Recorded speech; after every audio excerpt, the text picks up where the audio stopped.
Go Bag. Happy learning. चालाक मछली और मछुआरा।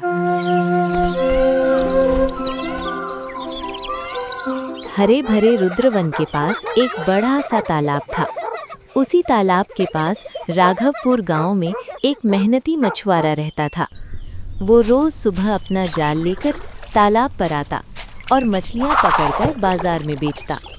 मच्छी ले लो, मच्छी, ताजी ताजी मच्छी, मच्छी ले लो, मच्छी, ताजी ताजी मच्छी। मछुआरा मन ही मन बोला, कभी तो खूब मछली मिलती है और कभी बहुत कम। एक दिन वो तालाब पर मछली पकड़ने के लिए गया। वो अपना जाल लगाकर कुछ देर बैठ गया।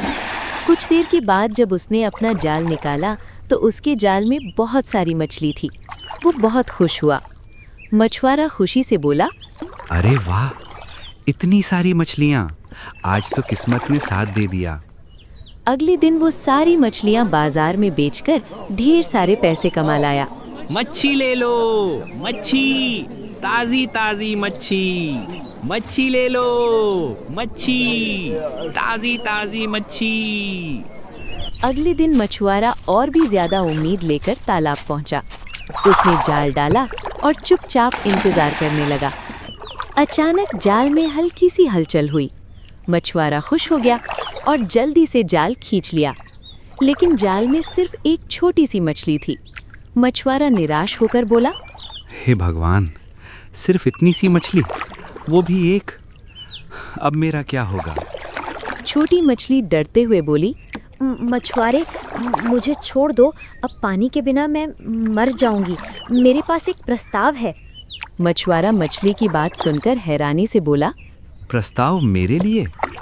छोटी मछली चालाकी से बोली, अगर आज मुझे छोड़ दोगे तो कल मैं अपने सारे साथियों को तुम्हारे जाल तक ले आऊंगी। तुम्हें ढेर सारी मछलियां मिलेंगी। मछुआरा सोच में पड़ गया। मछुआरा सोचते हुए बोला,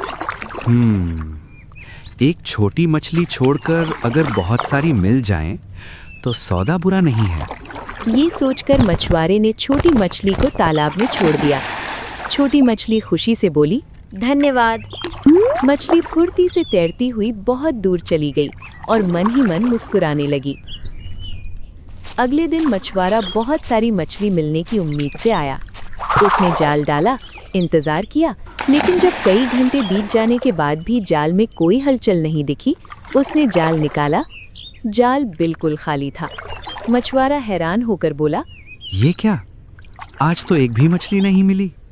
तभी उसे समझ आया कि छोटी मछली ने अपनी चालाकी से जान बचा ली थी और वो बुद्धू बन चुका था। तो दोस्तों, इस कहानी से हमें क्या शिक्षा मिलती है? इस कहानी से हमें ये शिक्षा मिलती है कि मुसीबत में घबराने के बजाय समझदारी और होशियारी से काम लेना चाहिए।